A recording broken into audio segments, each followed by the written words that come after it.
I'm going to tell you a little bit about Bruce. Dr. Bruce Greyson is Professor Emeritus of Psychiatry and Neurobehavioral Sciences at the University of Virginia. I had a feeling we might have some claps on these things. He served on the full-time medical school faculty at the University of Michigan, at the University of Connecticut, where he was clinical chief of psychiatry, and at UVA, where he held the endowed Chester Carlson Professorship and was director of the Division of Perceptual Studies.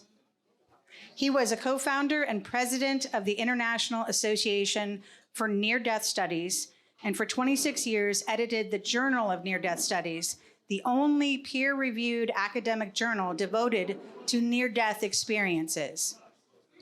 Dr. Greyson has published more than 100 scholarly articles about near-death experiences in peer-reviewed medical journals and 3 academic books. His research for the past 4 decades has focused on near-death experiences and particularly their after effects and implications. He's here tonight to talk to this amazing audience about his latest book, After: A Doctor Explores What Near-Death Experiences Reveal About Life and Beyond. Let's give him a warm welcome to Books and Brews.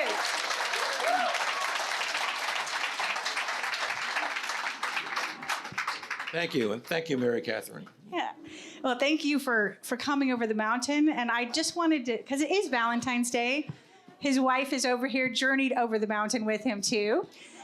Yes? And there is chocolate at the booksellers table. So there's these incentives all around here. So, you know, I had said last month when we were doing this book that we were going to talk about death. And I feel like you would have stood up and go, no, we're not talking about that. There's so much about living in your book. And I have been moved in reading this, just filled with things. So I just want to ask you, you said you had a comment here that you're not Moses, that you're a scientist who's sharing what you've gleaned from data over years, and you're sharing it kind of openly to audiences like this. How did you get started as a scientist looking at near-death experiences? Let me just clarify first a couple of things you said. That one is that I would say it's not about death. And you know, most people are interested in near-death experiences for what they tell us about death.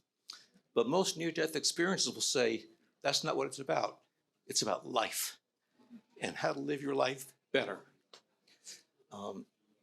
I've said in the book that I'm not Moses because I'm not talking about a religious perspective on these things. I'm not telling you something you're supposed to follow me on. I'm speaking as a scientist, and therefore everything I say is open to interpretation and misinterpretation, and it's all tentative based on the data we have right now, which could be changed tomorrow. So you asked how I got into this. Yeah. I was raised in a scientific household. I'm very glad about that. My father was a chemist, and that was the kind of family we grew up in. There was no religious or spiritual tradition in our family. I mean, we had a nominal religion, but we weren't religious people. We never talked about God or spirituality. As far as we knew, the physical world is what there is. You know, if you see it, it's there. If you don't see it, it doesn't exist. So I went through college and medical school with that mindset that this is all there is, and when you die, that's the end of it. And that was fine with us.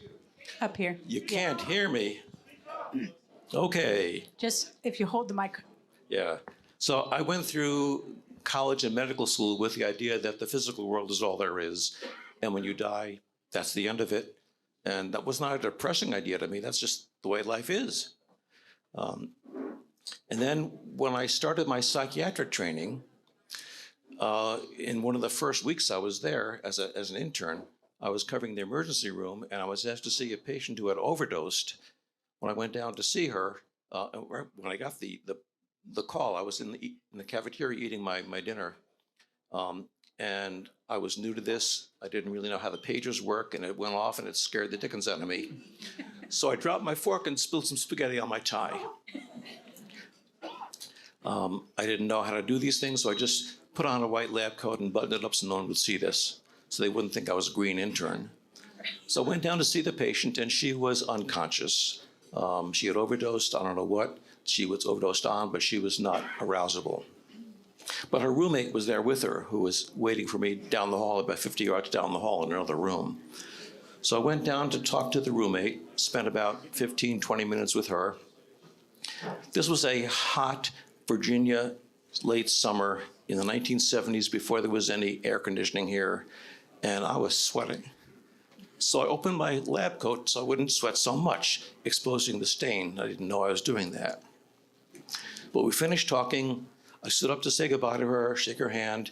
I realized it was open, so I quickly closed it back up again, so no one saw it but her. Said goodbye to her, went back to talk to the patient, and she was still unconscious. So I arranged for her to be admitted to the intensive care unit, and I would see her in the morning if and when she woke. And she did. When I saw her the next morning, she was drowsy but arousable.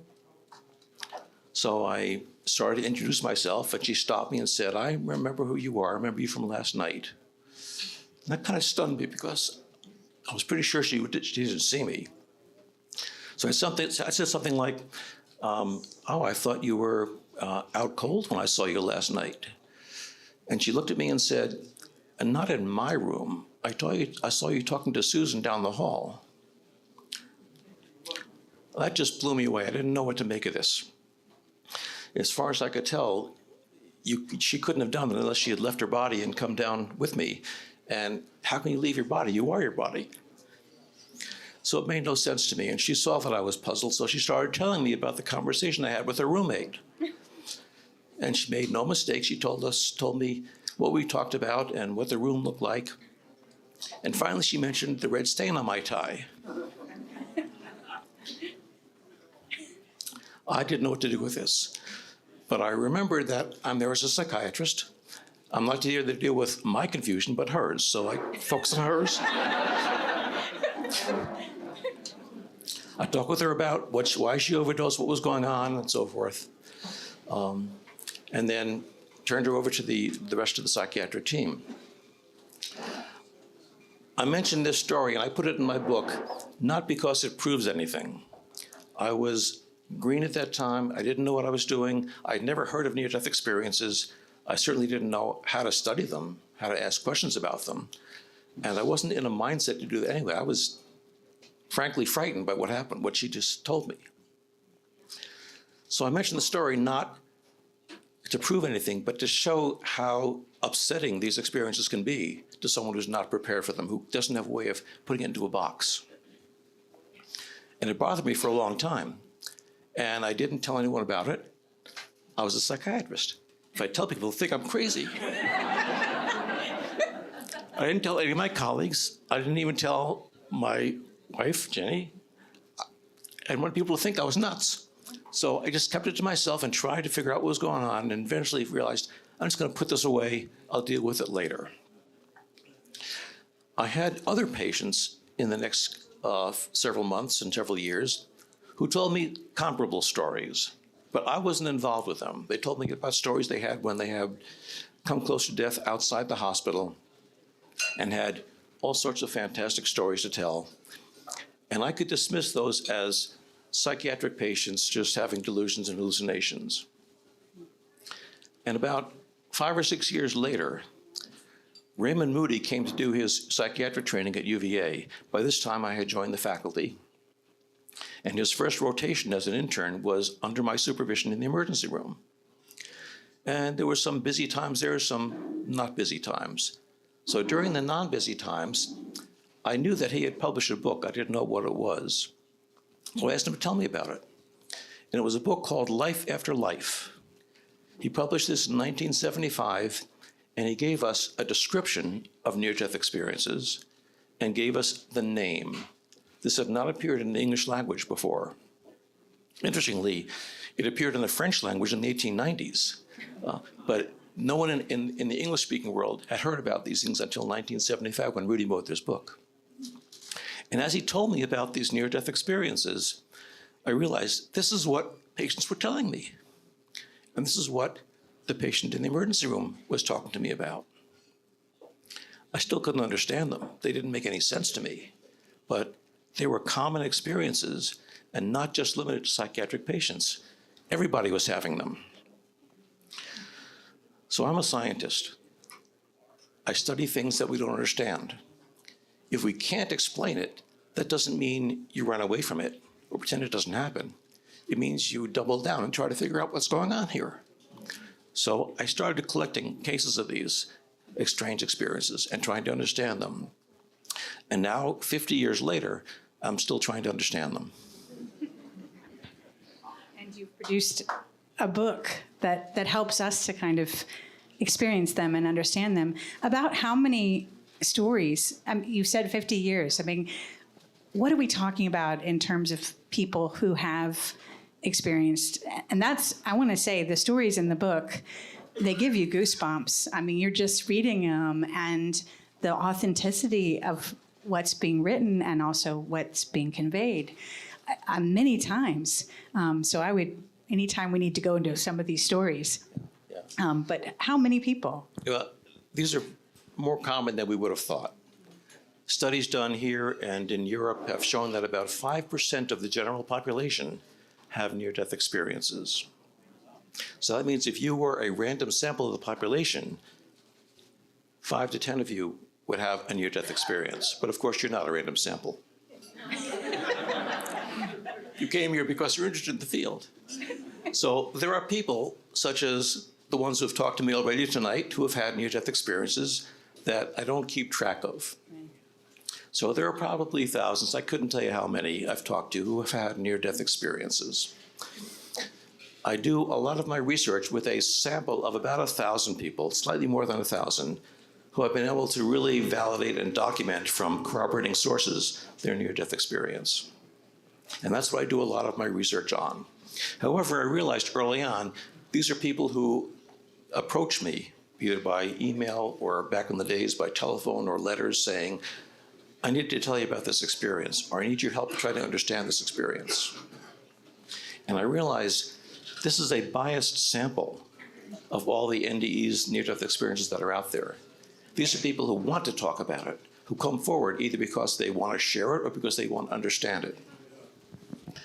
So I started doing other studies in the hospital where I worked, looking at entire cohorts of patients who had come close to death from heart attacks or from some other cause, and sampling those. And I found that I got pretty much the same experiences from those hospital patients as from the people who had volunteered to come talk to me. But there was a difference. The ones who contacted me were more verbal, more eloquent, and they told me more about it.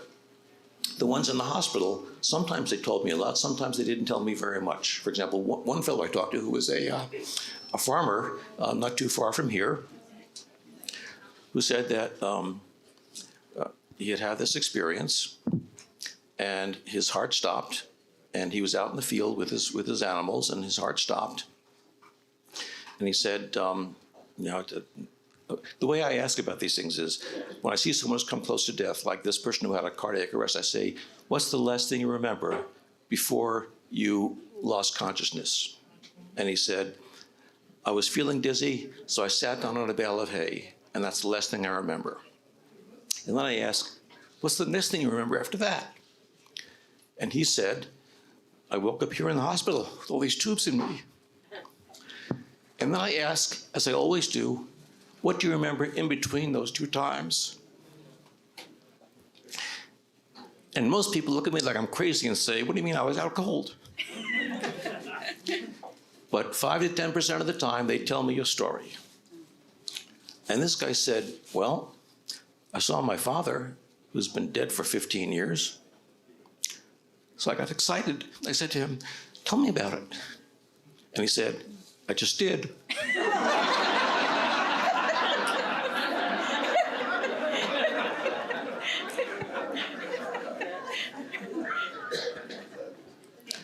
So I get different experiences from the hospital patients and the ones who write to me. Those are different. What would you say what is, going back to like the word, the near-death experience, what is it exactly, and what are some of the common characteristics of the near-death experience? Yeah. Dr. Greyson, can you hold the mic a lot closer to your mouth? Yeah. Raymond Moody coined the term near-death experience in English, and he's regretted it ever since. These things are, the way he described them and the way we've corroborated his work, they're profound experiences that many people have when they approach death or, in fact, are pronounced dead. And they include enhanced thinking when you shouldn't be thinking at all, very extreme emotions, often positive emotions. They include what we call paranormal experiences, and they include what seem to be transcendental or otherworldly experiences. Let me give you an example of what I mean. The enhanced thinking includes your thoughts being faster than ever, clearer than ever, more logical than ever. You tend to have a review of your entire life. And this is in a context when your brain is not functioning very well. You also have intense feelings, often of peace, overwhelming peace and well-being, often a feeling of divine love. You often see a brilliant light, which seems to be a living being, not like these lights, and it seems to be radiating love towards you. You often have a sense of joy. People often say that they seem to leave their physical bodies behind. Some of them say that they can perceive things that are going to happen in the future. People also report seeming to leave this earthly environment and being in some other unearthly realm or dimension. Sometimes they talk about it as if it's another world. Sometimes they talk about it as if it's another aspect of this world. But they then may encounter other beings. Some they won't recognize, some they will identify as deceased loved ones or as religious figures. Many will identify them as a deity or some other religious figure. And at some point, they may come to a border or point of no return beyond which they can't keep going and come back to life. And some people say that they were given a choice whether to come back or not, and they chose to come back. Others say they were told it's not your time or you have more work to do, and they are sent back against their will. One person told me that he was given a choice, and he said, I'm going to stay here. And he was told, no, that's not the right choice. You're going back. Sounds like this place. Yeah. It's not unusual for someone to be told by a deceased loved one, you need to go back and finish this prospect. And many people who come back are very angry at being sent back. And they may be angry at the person who sent them back, or they may be angry at the doctors who brought them back.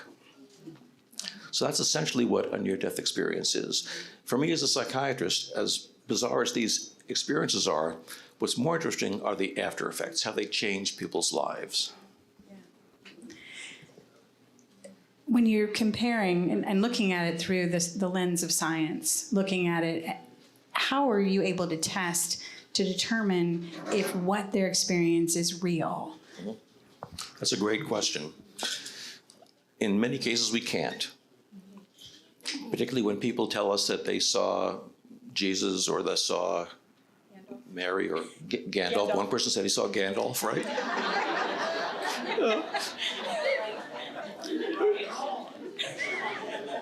Actually, what he said was that he saw a figure in a white robe, and he had a long white beard. And when he woke up, he said to his wife, Gandalf is running everything.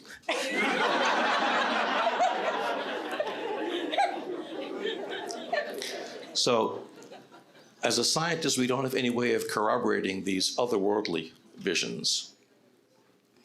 Unless the otherworldly person you meet, say a deceased relative, tells you something no one else could have known but that person. And there are some well-documented examples of this where the person mentioned where something was hidden or some other fact of family life that no one else knew that ended up being correct. it's easier to test the accuracy of this worldly things. For example, when people leave their bodies and say, I saw the such and such, or I heard such and such, we can then ask other people who should have known, who could have seen those things, if it was accurate. Jan Holden is a professor at the University of North Texas, studied over 100 of these cases where they were potentially verifiable. And she found that in 92% of them, they were completely accurate. So it's not unusual. In 6%, they were mostly accurate, but have some inaccuracies, as all our vision has. And in 1%, they were totally off base. So the vast majority of these out-of-body experiences that we've been able to test have been shown to be accurate. And I'm not talking about someone leaving their bodies and saying, I saw the doctors wearing green scrubs. This is people who are saying unusual things, like I saw the nurse had mismatched shoelaces. Let me tell you one of the most amazing stories for me was this: a fellow who was in his 50s. He was a truck driver, a van driver. And he had crushing chest pain on his rounds one day, and he called the dispatcher, and he had the wherewithal to go to the hospital. And he made it to the emergency room, and while he was being evaluated in the ER, he had a complete cardiac arrest. So they did a quick scan of his heart and found that 3 of his 4 vessels supplying his heart were blocked. So they rushed him to the operating room to do an emergency quadruple bypass surgery. He later told me that in the middle of the operation, he rose up above his body and he looked down, and there was his body.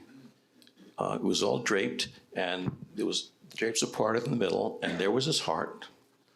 And people were reaching in there to do things to his heart. And he said his surgeon was flapping his arms like he was trying to fly. And he demonstrated it for me then. And at this point, I had been a doctor for 30 years. I'd never seen anything so ridiculous. You don't see doctors on TV doing that. He also mentioned other things. He met his deceased mother. He met other people who he recognized. And some of them gave him things to do when he came back. But I was astounded by this report of what his surgeon was doing. So with his permission, I talked to the surgeon about this. It would happen to be not the hospital I was working in, so I had to get permission to talk to the surgeon. And I asked the surgeon about it, who was a very staid, very not at all flaky Japanese surgeon. And I told him what this patient Al had said. And he nodded and said, yeah, that's right.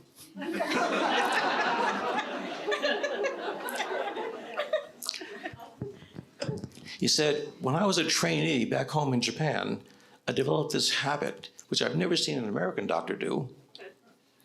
I go in there while my interns and residents are starting the operation, and they're preparing the body and cutting things open, and I want to supervise them. Well, I go out there and I get my sterile gown and glove on, and I walk into the operating room. I don't want to touch anything that's not sterile and contaminate my hands. So I put them where I know they won't touch anything. And then I need to supervise them, so I point things out to them, not with my fingers, so I might touch something, but with my elbows.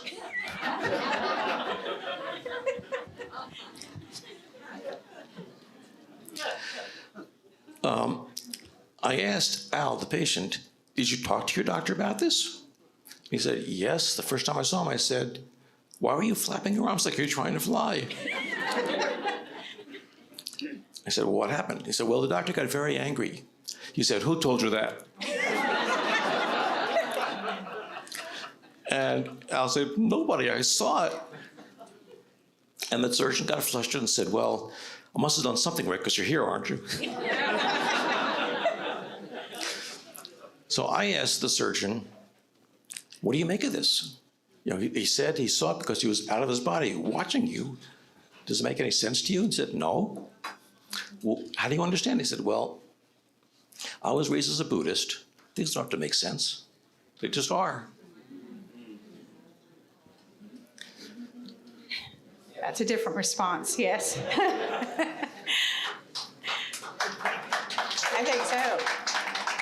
But those of us who aren't raised Buddhists want to make sense of things, so we try to figure it out. Yeah, we do. There's so many questions here, and I know I'm watching my time to make sure we get to that, but you talk in the book too about the mind and the brain and that connection and how we're still learning so many things about that.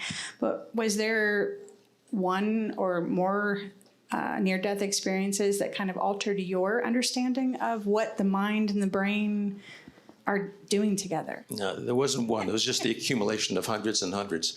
You know, we're told, I was certainly told in college and medical school, that the mind is what the brain does. All our thoughts and perceptions and our feelings are all created by the brain. If the brain is shut down, you have no thoughts, no perceptions, nothing. There's no experience when the brain is offline. And when you're anesthetized, you don't have a whole lot of thoughts. So when people say that they had these experiences that they call the most profound experience of their lives, the most vivid experience of their lives, when their brains are not functioning very well, and in some cases are not functioning at all, how do we make sense of that? It seems to me that the answer is the mind is not created by the brain. This is not a new idea. Hippocrates wrote about this 2,000 years ago. He said, the brain is the interpreter or the messenger of the mind. The mind is out there, and the brain interprets it for the body to understand. And this has been a minor current within neurophysiology for the last 2,000 years, but it's not the mainstream view. The mainstream view is still that the brain creates the mind. But there was increasing evidence that that's not the whole story. Certainly in everyday life, when you get drunk, you don't think very clearly. Sorry, Pale Fire. But under extreme circumstances like near-death experiences, that connection between brain and mind seems to weaken or come apart. And there are other examples as well. There's something called terminal lucidity, when people who have end-stage dementia and have not been able to recognize other family members or communicate for long periods of time suddenly become completely lucid again. They recognize people, carry on conversations, and then they die. And we have no explanation for how this can happen. If you have Alzheimer's disease, your brain is not going to regenerate. It's not going to come back. So there are others as well that I'm not going to go into. But there have been studies now, surveys of scientists in Scotland, in Belgium, and in Brazil that have all found that more than half of all these scientists believe the mind and brain are not the same thing. So there's an awareness that simple identity between brain and mind is not the whole story. It certainly opens up the mind to consider. But we have to talk about the after effects too. We do. Let's talk about, I know, because I was like, let's go to this, which is the core that we come to, is what for people who've experienced this, how they profoundly change their lives, and what are you seeing? Yeah, I'm a psychiatrist. I make my living trying to help people make changes in their lives, and it's not easy. You work for someone for weeks and months, sometimes years, to make fairly modest changes in their lives. And here's this experience which in a matter of seconds can totally transform people's attitudes, beliefs, values, and behavior. And it doesn't go away. I've talked to people in their 90s who had an experience as teenagers, and they say it's like it happened yesterday. I've never gone back to the way I was before.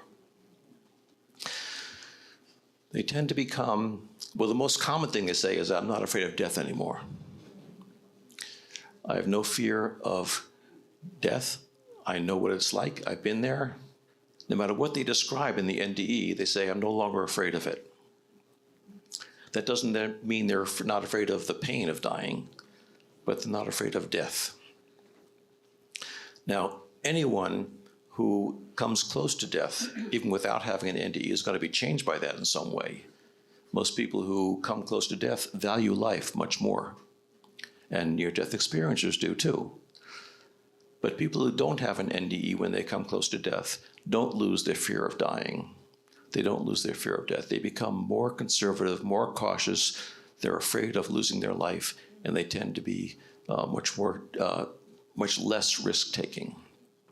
Whereas near-death experiencers, although they enjoy life more than they did before, because now they see meaning and purpose and everything, they're also not afraid of losing it, because they know what's coming after is even better.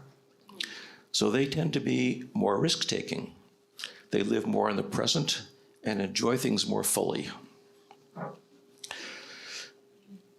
They say they become much more spiritual after the NDE. And what they mean by that is they feel more connected to other people, to the natural world, to the universe, to the divine.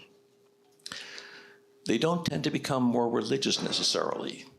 Some devote themselves to the religion they were raised in, but many more say, I feel at home in any house of worship of any denomination. What's spiritual to me is my connection to the divine, independent of whatever religion tells me about it. And they can feel equally at home in a church or out in nature. I've heard this from people who were atheists before the NDE, and they say, I was wrong. I don't know about God, but I know there's something divine out there, and I'm a part of it. As a result of these changes in attitudes, people change their behavior as well. They tend to be much more altruistic, they volunteer more, they care more about other people, and they express this in their behavior. Now, I don't mean to sound that these people are saints. They're not. They're still people. They have the same angry outbursts that we all have. They have the same jealousies, but they know better now. And they keep trying to be more like what they know they should be. The golden rule for most of us, do unto others as you would have them do unto you, which is a part of every religion we have. Every religion has something about this in their creed. It's a guideline we're supposed to follow for most of us. But for near-death experiencers, they've experienced it as a law of the universe. Let me give you an example of this.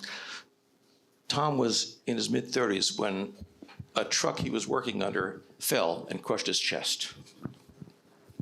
He had a very elaborate near-death experience. There were many parts of it, but one part was his life review.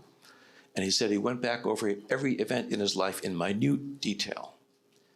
He said, I could count the number of mosquitoes that were buzzing around me at this time, which he couldn't have done during the event, but in the near-death experience, he did. And he said, not only that, but I experienced everything through my eyes and through the eyes of other people involved in the scene. And he described one incident in particular when he was a teenager, riding his truck down the street, driving his truck down the street, and a drunk man wandered out in front of him. And he jammed on the brakes and was furious at the man for almost denting his truck. So he rolled down the window and started yelling at the man. And the man, being quite intoxicated, reached his hand in the window and slapped Tom across the face. You don't do that to an angry teenager. So Tom got out of the car, out of the truck, and he started beating the man up. And he left him a bloody mess on the median strip.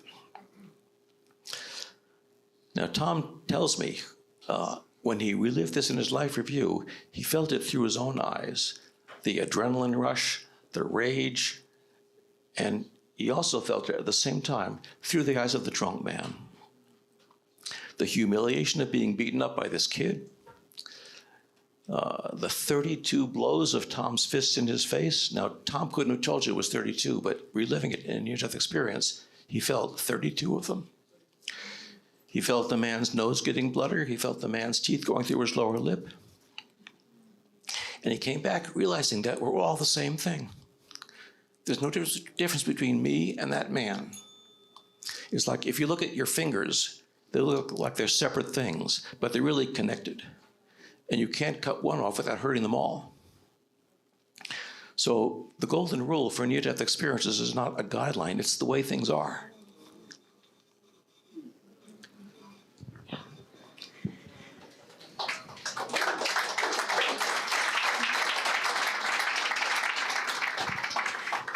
I'm so glad you shared that story because that really impacted in reading about that.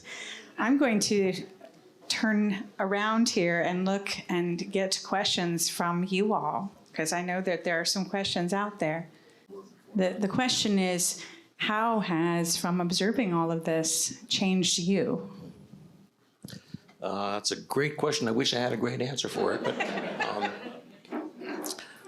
I can't. I'm not religious. I don't know how to really talk about this. The heart of spirituality is feeling like you're a part of something greater than yourself. And I kind of always felt that. I was part of my family, a part of my culture, a part of the scientific establishment. But there's more than that. I feel like there's something that everybody shares, and that I feel like I'm a part of that now, and I don't know how else to talk about it. I was raised as a scientist. I love being a scientist, and I still want to use science as a way of learning what goes on in the world.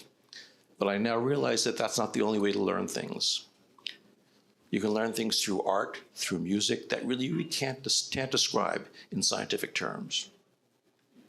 Furthermore, I know very well that everything we learn in science is tentative. It's the best guess we have about what we know based on the data we have now. And we know that our data is incomplete. What they knew, quote, knew 100 years ago, we now know is wrong. And what we think now we know now is probably going to be wrong 100 years from now. So all our scientific knowledge has to be held very lightly. It's our best guess now. One scientist said, none of our theories are the truth. They're just better than the other theories we have. And there's going to be a better one coming up next year. So what all this work has done for me is made me feel a lot more skeptical about our scientific knowledge, and also made me much more comfortable with not knowing the answer. Because I've heard from so many near-death experiencers that the world is a friendly place, which is also what Einstein concluded, and that it's okay to let go and not be in control, and things will work out for you. And I feel okay not having all the answers because I feel at some gut level it's going to be okay. I could be wrong. People ask me, do I think I'm going to live after death? Well, I think I probably am because of what near-death experiencers say. I have no idea which form that's going to take. Near-death experiences almost always say, I can't put it into words. There are no words for it. And we say, great, tell me about it. So we make them distorted by putting it into words, and they use metaphors. And they know that they're metaphors, and they'll say, I'm going to use the word God, but that's not what I'm talking about. It's not the God you were taught about in church. It's much bigger than that. And they'll talk about a tunnel, but say it's the best I can way to describe it. So when they tell me what the afterlife is like, I don't take it literally. What I take from it is that it's not going to be terrifying. And if I'm wrong and death is the end, I won't know the difference. So. Yes. The question is if there's any residual stories that are negative that take us to the other place, the not good place. Yeah, it's interesting that the vast majority of accounts we hear are blissful experiences. But people who have unpleasant experiences are much less willing to talk about them. So there may be a lot more out there that we don't hear about. Audiences in the US usually don't talk much about that. But I gave a talk in Spain once where that's the only thing they wanted to ask about. We've done some studies of unpleasant experiences, and there's at least 3 different types. The most common type, if they describe it to you, it sounds just like the blissful ones, but they're experienced in a terrifying way. People say, I was ripped out of my body and thrust down the tunnel at terrifying speed and faced with this blinding light, and I was totally out of control. These are usually people who have a rather obsessive personality and feel like they need to be in control. And it's terrifying for them to be out of control. So, and for some of these people, they will fight against it, try to get back into their bodies, and at some point they may give up, and they just get exhausted and just let go. And as soon as they let go, it becomes a blissful experience. So it appears for these people, many of them, it's the resistance that makes it unpleasant for them, not the experience itself. There's another type of unpleasant experience where people find themselves in a featureless black void with nothing, no sight, no sound, no sense of a body, just their consciousness and nothing else.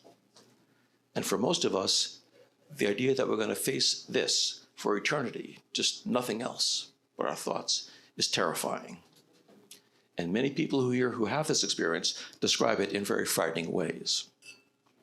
However, I've talked to a few people who are raised Hindus or Buddhists who say, I had this experience in this blissful darkness, and it was nirvana. There was nothing there. So it's partly culturally determined again. The smallest number of unpleasant experiences have frankly hellish visual imagery. They will talk about demons and fire and brimstone. And I've only heard these from people who were raised in a culture that strongly believed in that. So in this country, it's mostly the Roman Catholics and fundamentalist Protestants. Yeah. But even so, they describe them in metaphoric terms. So I don't know how many there are. Most studies, people who study this find that between 5 and 10% of people who have a near-death experience will have an unpleasant one. But that could be an underestimate. We don't know. I will say that people who have unpleasant experiences end up having a lot of the same after effects as those who have the pleasant ones. Even though they've had this terrifying experience, they're no longer afraid of death. They feel, I know what I did wrong now, I can make it better next time. But they know there's something out there after death. So I have a question because I'm curious about the role of organized religion in these experiences. And I've always wondered if any of your experiencers have ever said anything like, they did this and somebody said, hi, I'm Jesus, welcome to heaven, or I'm Buddha, welcome to nirvana, or has anybody ever experienced anything with a deity of an organized religion that they were specifically referenced in the experience?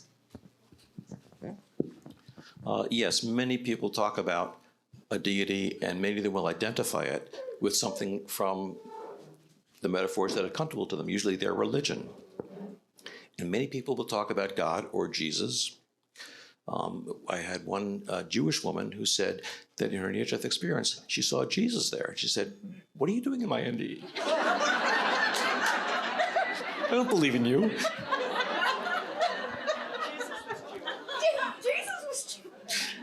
But even Jews in this culture are brought up with images of Jesus. That's what you expect.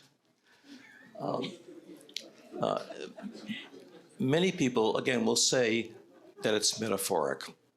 One woman that I interviewed, she described herself as a spiritual but not religious person who took things from all different cultures. And she said in her near-death experience, she saw two deities.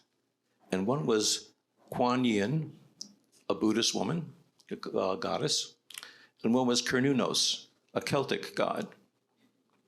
And she said, this makes no sense at all. You don't have two gods from different cultures in the same experience. So I asked her what she made of that. And she said, well, obviously it wasn't true.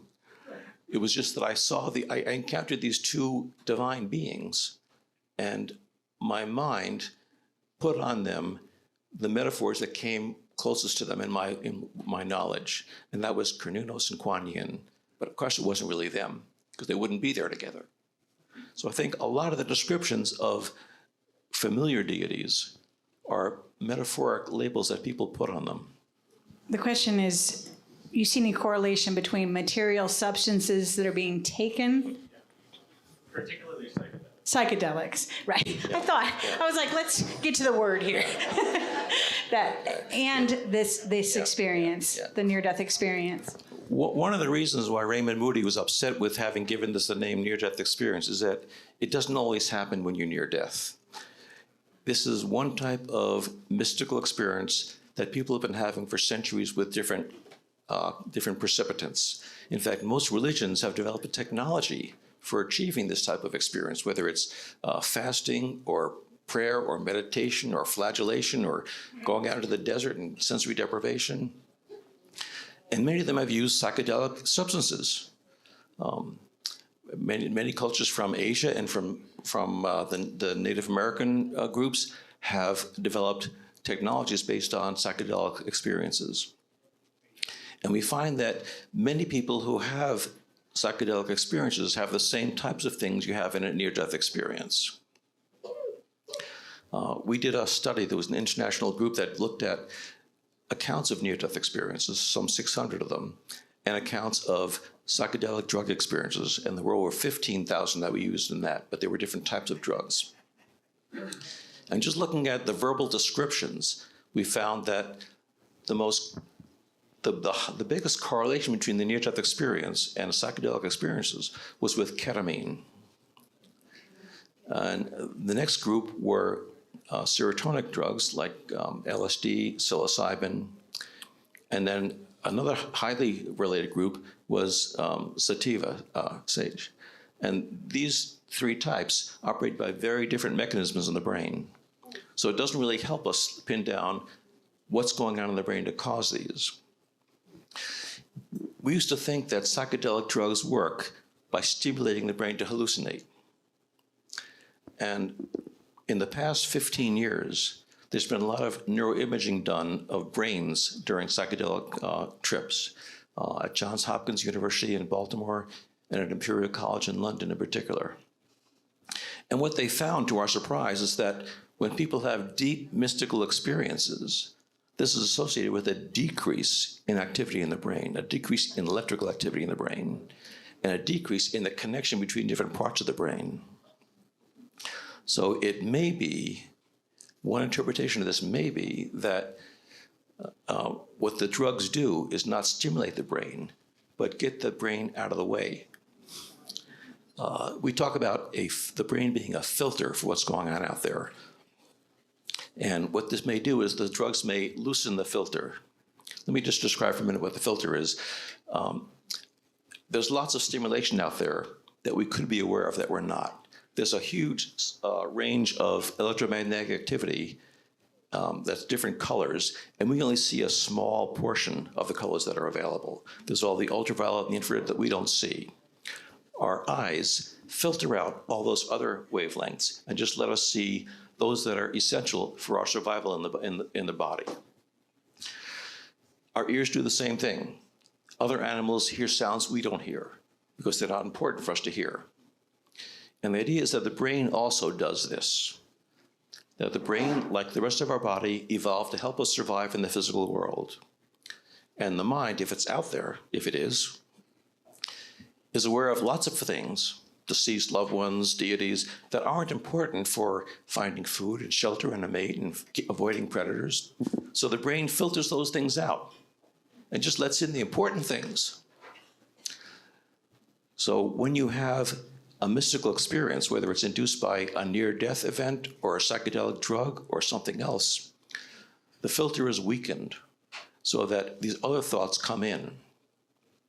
This is a theory. It's all metaphoric. We don't really know what this means in concrete terms, but we know of at least 3 different filters in the brain. So we know that there is filtering going on in the brain. We just don't know which ones are most important for this process of filtering out thoughts. So the question is that you mentioned a lot of people saw the future, and she wondered how that panned out. Yeah. We're getting... Yeah. Actually, it's not a large number. It's a minority of people who have a near-death experience will see future events. And usually it seems to be part of the life review that doesn't stop at the person, that keeps going. And for most of these, we don't have good corroboration. We hear about them decades later when we don't really know what they were saying before they had these events pan out. But there are two cases that I know of that have been well investigated. One was a 10-year-old boy in London during the Blitz who had a near-death experience at the time. And he told his parents this account that they wrote down of his near-death experience that included visions of the future. And he described himself as a grown man sitting in an easy chair in his living room. And he had two children, a boy and a girl, playing on the floor in front of him. And he heard his wife in the kitchen in another room making dinner. And he told his parents, and there's this box over there against the wall that I didn't know what it was. Fast forward about 40 years, and he's living in California now. And he's sitting in his easy chair in his living room. And his son and daughter are playing on the floor in front of him. His wife is in the kitchen. And there, against the wall in front of him, is a television, which they didn't have in London during the Blitz. So he didn't know what this thing was. There were other examples like this, but they're rare. And it's very rare that we get some corroboration, but that people write these things down before they come true. So we don't know after the fact whether it's retrospective confabulation, are they just attributing that to something that happened before, or did they really say that before? Yeah. Very rarely they do. Things like this and the future things, I really didn't put in the book because they're kind of rare, and we don't really have ways of evaluating most of them. Some people do report a life review that includes events from a past life, and we usually can't corroborate those. But I do know of some that have been corroborated. One person described in a near-death experience what seemed to be, he was in an airplane in combat, and he was shot down, and that's how he died in the past life. And he knew certain things. He knew the first name that he had in the past life, and he knew the date that it happened, and he knew the type of airplane he was flying. And his daughter later did some research and found that on that date, there was only one person who died flying an airplane like that. It was in the Pacific Theater. And it had the same first name that he had mentioned. So that's kind of an unusual coincidence. If there could be a past life memory, it could be, I don't know what, but it's something we can't explain. But those are rare that we have something that can be corroborated. Usually they tell us something that you really can't check on. You know, I remember being a peasant in England, back in the 1400s. Well, Good. Was the beer good? We got time for probably one more question right here. Question is the experience of communicating with those people who have passed, who have died, and is there a desire or a need for communicating with them that they're okay? Is that a common story that you hear?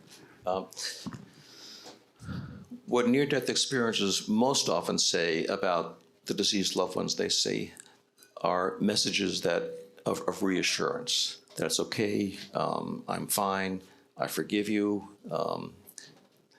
and everything's fine, you don't have to worry about things, and thank you for these things. On rare occasions, someone who is in the room with the dying person may have part of the same experience.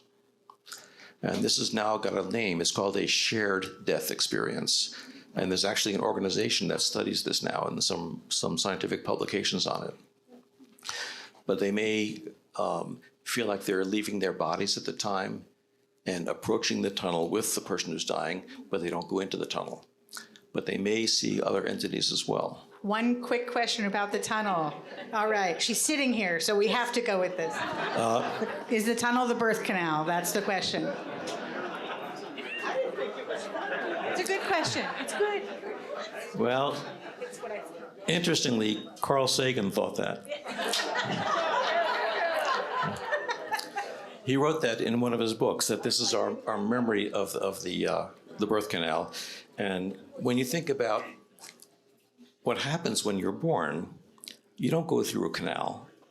At that point, cervix the uterus is pressed right against the cervix. There's no canal. It just comes through this little membrane. There's no going through a long, dark tunnel. All right. That was good. So I'm gonna take us back to the title.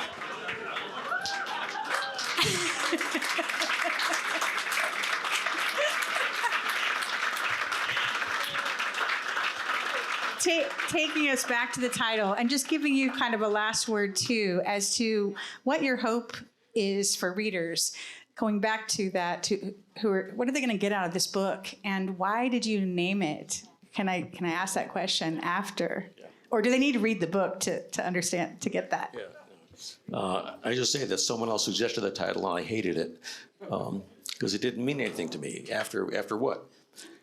Most people interpret that as what happens after death.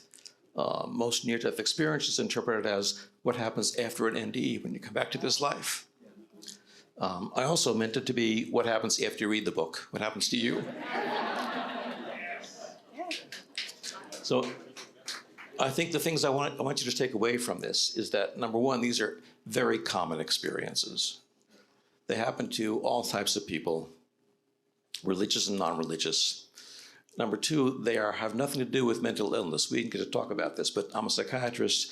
I've done some research with comparing NDEs with mental illness. I've looked at the incidence of NDEs among mentally ill patients.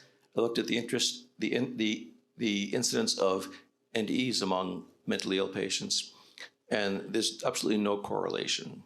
People who are mentally ill have the same amount of NDEs as everyone else does, and the same type. And people who have NDEs have the same type of mental illness as everyone else. So there's no correlation. Third is that these near-death experiences have profound after effects. Most positive, some negative. It's hard to come back to life after you've been in there. And these after effects need some way to be accommodated, not only for the experiencer, but from his or her family as well. You need to make some understanding and some accommodations for how this person has changed. Fourth, I think you need to really grapple with the fact that these experiences strongly suggest that the mind and the brain are not the same thing.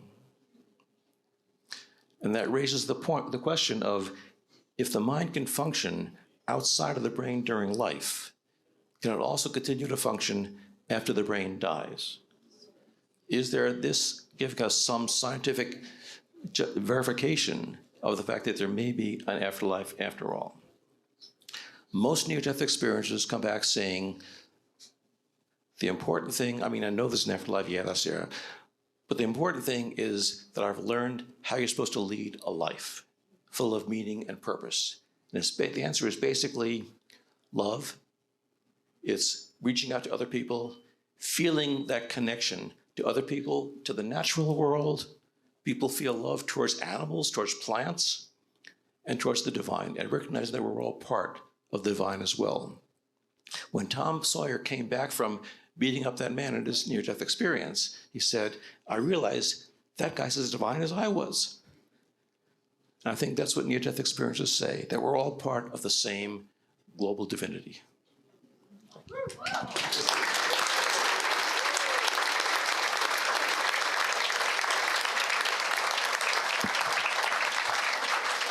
Thank you. Thank you for coming. Thank you, Bruce, for sharing this book. The book is available. There's some chocolate over here. He'll be here to sign the book. Next month, we are going to be talking about Wastelands, the true story of farm country on trial by Corbin Addison, with a foreword by John Grisham. So it should be an interesting conversation. We hope to see you again. Thank you so much.